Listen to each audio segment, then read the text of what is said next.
বিগত প্ৰায় 5 বছৰ ধৰি অৰ্ধনিৰ্মিত অৱস্থাত পৰি থকা এটি ঘৰ মই পুনতে প্ৰাগ নিউজৰ দৰ্শকক দেখুৱাবৰ কাৰণে চেষ্টা কৰিছোঁ আৰু মোৰ সহযোগী ভিডিঅ' জাৰ্নেলিষ্ট গ্ৰীণে দেখুৱাইছে। চাওক, এইটো 5 বছৰ পূৰ্বে পৰিবহণ বিভাগৰ জৰিয়তে অৰ্ধনিৰ্মিত অৱস্থাত পৰি থকা এইটো এটা ঘৰ আৰু এইটো হৈছে দ্বিতীয় অফিচৰ, ওদালগুৰিৰ দ্বিতীয় অফিচৰ এইটো অৰ্ধনিৰ্মিত অৱস্থাত পৰি থকা ঘৰ, যাৰ কাৰণে আচলতে এই ঘৰটো ক'ৰ পৰা কেনেকৈ কোনে নিৰ্মাণ কৰিলে তাৰ কোনো ঠিকনা নোহোৱা হৈ পৰিছে। আৰু ইতিমধ্যে আওপুৰণি এটা ঘৰত বছৰ বছৰ ধৰি দ্বিতীয় অফিচৰ যি কাম কাজ সেই কাম কাজসমূহ তাত চলি আছে আৰু ইতিমধ্যে দ্বিতীয় অফিচৰ কাৰ্যালয়ৰ যিসমূহ কৰ্মচাৰী বা বিষয়া তেওঁলোকে কাম কৰাত আচলতে যথেষ্ট অসুবিধাৰ সন্মুখীন হৈ আহিছে।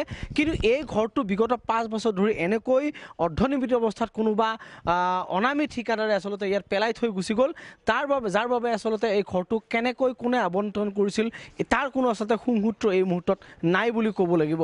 মোৰ সহযোগী ভিডিঅ' জাৰ্নেলিষ্ট গ্ৰীণে দেখুৱাইছে। চাওক, এটা প্ৰকাণ্ড এটা দুমহলীয়া এটা ঘৰ আৰু এই ঘৰটো আচলতে সম্পূৰ্ণ হ'ব লাগিছিল আৰু এই ঘৰটোতে আচলতে দ্বিতীয় অফিচৰ যি কাম কাজ এই আজিলৈকে আচলতে বা আজিৰ তাৰিখত ইয়াত হৈ থাকিব লাগিছিল, কিন্তু সেইটো হৈ নুঠিল আৰু যাৰ বাবে আচলতে এটা আওপুৰণি উৱলি যোৱা এটা ঘৰতে দ্বিতীয় অফিচৰ সমগ্ৰ কাম কাজ ইতিমধ্যে চলাই থাকিবলগীয়া হৈছে।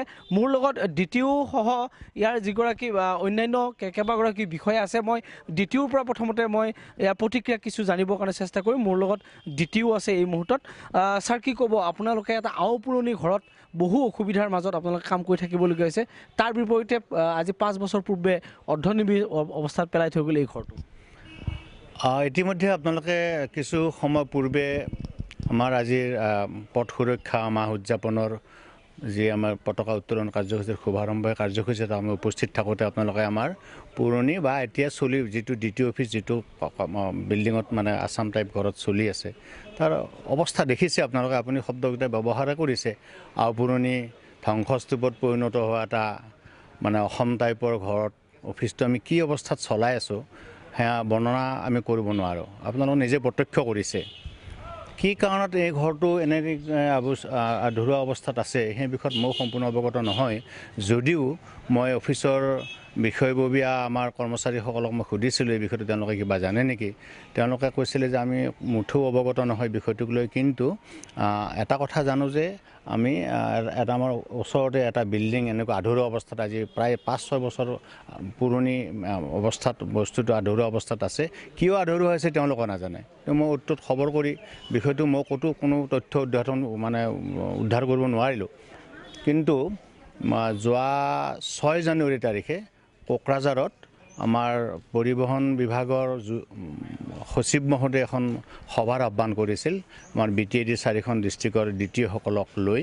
তেওঁ আমাৰ দ্বিতীয় অফিচবোৰৰ সমস্যা সম্পৰ্ক বা যিবোৰ ইছ্যু আছিলে সেই সম্পৰ্কত তেওঁ জানিবৰ কাৰণে নতুন নৱগঠিত চৰকাৰক অৱগত কৰাৰ কাৰণে তেওঁলোকে আমাৰ পৰা জানিব বিচাৰিছিল আৰু মই বিষয়টো সজোৰে উত্থাপন কৰিছোঁ। ওদালগুৰি জিলা পৰিৱেশন বিষয়াৰ কাৰ্যালয়ৰ যিটো দুৰৱস্থা সেই বিষয়টো মই সজোৰে উত্থাপন কৰিছোঁ আৰু কি কাৰণত, কি অৱস্থাত, কি নেপথ্যৰ কাৰণে এই এটা সুন্দৰ বিল্ডিং আৰম্ভ কৰি বিল্ডিংটো এনেকুৱাকৈ আজি 5-6 বছৰ আধৰুৱা অৱস্থাত ৰাখিছে। সেইকাৰণে আপোনালোকে বহু অসুবিধাৰ মাজত থাকিবলগীয়া হৈছে। যথেষ্ট অসুবিধা। আমাৰ ষ্টাফ বহিবৰ ঠাই নাই।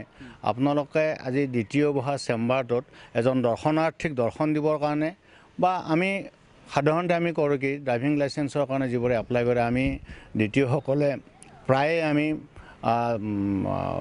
আবেদনকাৰীসকলক আমি তাতেই ৰোড ছেফটি সম্পৰ্কত আমি কাউন্সেলিং কৰোঁ। তেওঁলোকক আমি কিছু সুপৰামৰ্শ আগবঢ়াওঁ। সেইখিনি কৰিবৰ কাৰণে আমাৰ পৰিকাঠামোৰ অভাৱ। সকলো প্ৰকাৰে আপোনালোকৰ অসুবিধা, সকলো প্ৰকাৰ সৰ্বতো প্ৰকাৰেৰে আমি অসুবিধাৰ সন্মুখীন হৈছোঁ। আমাৰ কম্পিউটাৰ এটা সুৰক্ষিতভাৱে ৰাখিবৰ কাৰণে আমাৰ ঠাই নাই, ফাইল এটা ৰাখিবৰ কাৰণে ৰেকৰ্ড ৰুম নাই, কি আছে সকলো নাই, একো কিন্তু আছে বুলি একোৱে ক'ব নোৱাৰোঁ। হয়, নিশ্চিতভাৱে এই মুহূৰ্তত আচলতে এইগৰাকী দ্বিতীয়ৰ প্ৰতিক্ৰিয়া বুলি ক'ব লাগিব, কাৰণ তেওঁলোকে এই ঘৰটোত আচলতে কাম কাজ চলিব লাগিছিল কিন্তু সেইটো সম্পূৰ্ণ হৈ নুঠিল। মোৰ লগত এগৰাকী স্থানীয় ব্যক্তি আছে, মই তেওঁৰ পৰা কিছু প্ৰতিক্ৰিয়া জানিব বিচাৰিম। আপুনি এগৰাকী স্থানীয় ব্যক্তি, ইয়াৰ সমগ্ৰ পৰিৱেশটো জানে যে আজি পৰিবহণ বিষয়াৰ যিটো কাৰ্যালয় যেনেকৈ অৱস্থাত পৰি আছে তাত কোনো কাম কৰাৰ কোনো পৰিৱেশ নাই, তাৰ বিপৰীতে এটা বিল্ডিং ইয়াত বনাইছিল। এই কেনেকৈ কি অজ্ঞাত অৱস্থাত পৰি থাকিল? না আচলতে প্ৰথম কথা ক'ব লাগিব যে যিখন চৰকাৰে আচলতে স্বচ্ছ নিকাৰে আচলতে কাম কৰি যাম বুলি কৈছে, তাৰপিছত আচলতে এনেকুৱা ওদালগুৰি চহৰৰ মাজমজিয়াত যি পৰিবহণ বিষয়া কাৰ্যালয় আছে, এই পৰিবহণ বিষয়া কাৰ্যালয়ত আচলতে এইদৰে তেখেতসকলৰ যি ওচৰতে যিটো আচলতে বিল্ডিং বনাইছিলে, এই বিল্ডিংটো আমি জনাত অসম চৰকাৰৰ পৰা অনুমোদিত বুলি, পৰিবহণ বিভাগৰ পৰা অনুমোদিত বুলি গম পাইছিলোঁ। কিন্তু প্ৰায় 6 বছৰ আগতে ইয়াত নিৰ্মাণ কৰিছিল। তাৰ নিৰ্মাণ কৰাৰ প্ৰায় 3 বছৰ কিছু খুঁটা কেইটামান বনাই তেখেতে পেলাই থলে। তাৰপিছত বিভিন্ন সংবাদ মাধ্যমত যেতিয়া প্ৰচাৰ হৈছিল বা প্ৰকাশ হৈছিল, তাৰপিছত তেখেতসকলে যোৱা 3 বছৰ আগত আকৌ পুনৰ কামটো কৰিছিলে। পুনৰ কামটো কৰি ইয়াত এনেদৰে এখন ছাদ দিয়ে তেখেতসকলে গুচি গ'ল। আচলতে ঠিকাদাৰজন আচলতে আমি গুৱাহাটীৰ বুলি গম পাইছোঁ।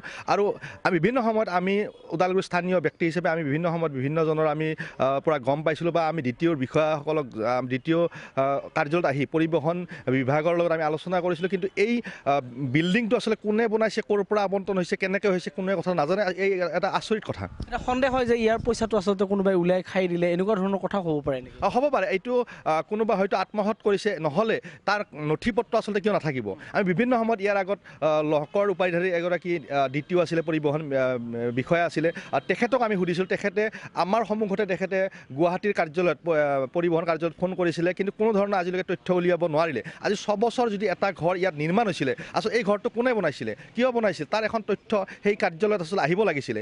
এটা তদন্ত আপোনালোকে নিশ্চয় বিচাৰিব। নিশ্চয়কৈ। আচলতে যিখন চৰকাৰে বিভিন্ন সময়ত কৈ আছে যে স্বচ্ছ আৰু নিকা প্ৰশাসন, নিকা হৈ চলিব, দুৰ্নীতিমুক্ত হ'ব লাগে, কিন্তু দুৰ্নীতিমুক্ত ক'ত? যদি দুৰ্নীতিমুক্ত হ'ব লাগে তেতিয়াহ'লে এই যিটো আচলতে গৃহ, এই গৃহটো আমি ভাবোঁ যে এসপ্তাহ 10 দিনৰ ভিতৰত যাতে তদন্ত হয় আৰু উপযুক্ত পৰ্যায়ত তেখেতসকলে মানে আমি যিটো বাতৰি প্ৰকাশ হ'ব তাৰপিছত যাতে উপযুক্তগৰাকী ইয়াৰ বিহিত ব্যৱস্থা লয় আৰু এক তদন্ত হয়, যোনে কৰিছে তেখেতক উচিত শাস্তি দিব লাগে। আৰু এই বিল্ডিংটো ওদালগুৰিৰ স্বাৰ্থত, ৰাইজৰ স্বাৰ্থত, পৰিবহণ বিভাগ যাতে সুচাৰুৰূপে চলে তাৰ কাৰণে এই বিল্ডিং সোনকালে সম্পূৰ্ণ কৰিব লাগে।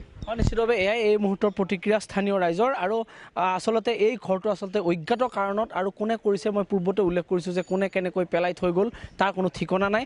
সন্দেহ হয় যে ইয়াৰ যিটো আবণ্টিত ধন, সেই ধনখিনি আচলতে আত্মসাৎ কৰি আচলতে কোনোবা অনামী ঠিকাদাৰে কোনোবা বিষয়াৰ লগত লগ হৈ আচলতে সম্পূৰ্ণৰূপে ধনখিনি আত্মসাৎ কৰিলে, তাৰ আচলতে সন্দেহ হয়। গতিকে এতিয়া নৱগঠিত BTCত চৰকাৰ আহিছে, এই চৰকাৰখনে যাতে এটা উপযুক্ত তদন্ত কৰি ইয়াত এটা পুনৰ এটা পৰিৱেশ আচলতে ৰচনা কৰে বা ইয়াত পুনৰ এটা ধনৰ আবণ্টন কৰি এই দ্বিতীয় অফিচটো যাতে পুনৰ কাৰ্যক্ষম কৰাৰ কাৰণে যাতে সহযোগিতা কৰে, তাৰে সকলোৱে কামনা কৰিছে।